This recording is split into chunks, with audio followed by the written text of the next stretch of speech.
میرے نزدیک جو چیز بھی مسئلہ ہوتی ہے نا، اس کو جتنا آپ اٹینشن دو گے اتنا وہ خراب ہوتی چلی جائے گی۔ جو کسی بھی قسم کا ایکسٹریم ہوتا ہے نا سوسائٹی میں،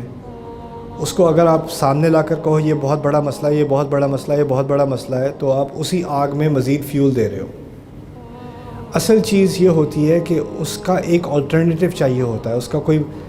کوئی نیا راستہ چاہیے ہوتا ہے جو اس کا مقابلہ کرنے کے بجائے اس کی جگہ اس کا فوکس کچھ زیادہ، اس کی اٹینشن کچھ زیادہ ہو جائے۔ اسے کہا انگریزی زبان میں اس کو کہیں گے یا تو آپ کے پاس ہوتا ہے کاؤنٹر نیریٹو یا ہوتا ہے آلٹرنیٹیو نیریٹو۔ میں آلٹرنیٹیو کی بات کر رہا ہوں۔ کچھ لوگ ایسے ہوتے ہیں جو بہت زیادہ شدید بات کرتے ہیں،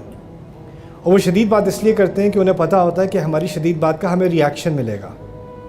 جب آپ ان کو ریاکشن دیتے ہو تو وہ ان کے لیے رزق کی طرح، کھانے کی طرح ہوتا ہے، اس سے وہ خوش ہو کے پھر وہ مزید شدید بات کرتے ہیں، پھر آپ کو دوبارہ ریاکشن دینا پڑتا ہے۔ ایسے لوگوں کے لیے کیا کہا ہے اللہ تعالیٰ نے کہ ان چیزوں کو پوری طرح کیا کیا جائے؟ اعرض عن الجاہلین، ان کو اگنور کرو، ان کو irrelevant بنا دو۔ اور اس کے بعد میں جو یہ قرآن کی میں بات کر رہا ہوں کہ آپ قرآن کو صحیح طریقے سے تھام کر پڑھنا شروع کریں، اس میں بھی آپ یہ کر سکتے ہو کہ پہلے آیت تو آپ پڑھ رہے ہو، پھر آپ کو یہ فرقہ کیا کہتا ہے، یہ فرقہ کیا کہتا ہے، یہ فرقہ کیا کہتا ہے۔ اس طرح کی ذہنیت آپ دل سے نکال دو، میرا رب کیا کہہ رہا ہے آپ سمجھا دیں، کوئی بھی فرقہ ہو آپ سمجھا دیں، آپ سمجھا دیں، آپ سمجھا دیں، اور پھر آپ اللہ تعالیٰ کی طرف رجوع کر کے، کیونکہ آپ کو اللہ تعالیٰ نے عقل دی، آپ سٹوپڈ نہیں ہو، آپ انسان ہو، آپ ذہین ہو۔ اب یہ مت سمجھو کہ باقی سب کو سمجھ آ گیا، مجھے ہی نہیں آ رہا سمجھ۔ یہ بھی ایک طرح کا ہم نے اپنے اوپر ایک پیرالائسس بنایا ہوا ہے۔ دیکھیے، جب میں اسلام کی تلاش میں تھا کالج کے دنوں میں، میرے سامنے نہ صرف سینکڑوں فلسفے موجود تھے نیو یارک میں، لیکن کیونکہ نیو یارک ایسی جگہ ہے جہاں سے لوگ امیگریشن کر کے آتے ہیں،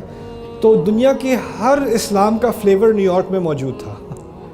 ہر فلیور، عربوں کے مختلف فلیورز، تصوف کے مختلف فلیورز، ہمارے دیسی علماء کے مختلف سارے فلیور موجود تھے، اور سب کا ذائقہ لینے۔ اور جو آپ کہہ رہے ہو نا کہ اب کس کو فالو کیا جائے، کیا کیا جائے، وہ سوال جو آپ کا ہے وہ میرا بھی تھا، میں بھی اس سے گزر چکا ہوں۔ لیکن ایک چھوٹی سی بات مجھے سمجھ میں آئی، میرے رب نے یہ دعا سکھائی ہے سورۃ الکہف میں، عسیٰ ربی ان یہدینی لاقرب من ھذا رشدا۔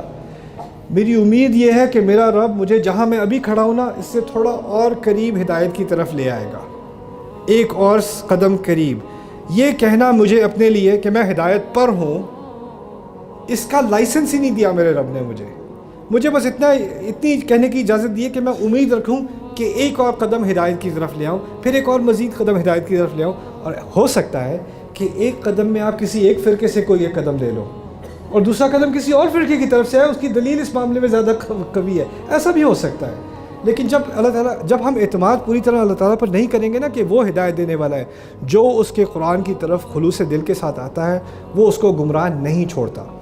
ایسا ہو ہی نہیں سکتا۔ والذین جاہدوا فینا لنہدینہم سبلنا وان اللہ لمع المحسنین۔ جو بھی ہماری راہ میں کوشش اور جد و جہد کرتے ہیں،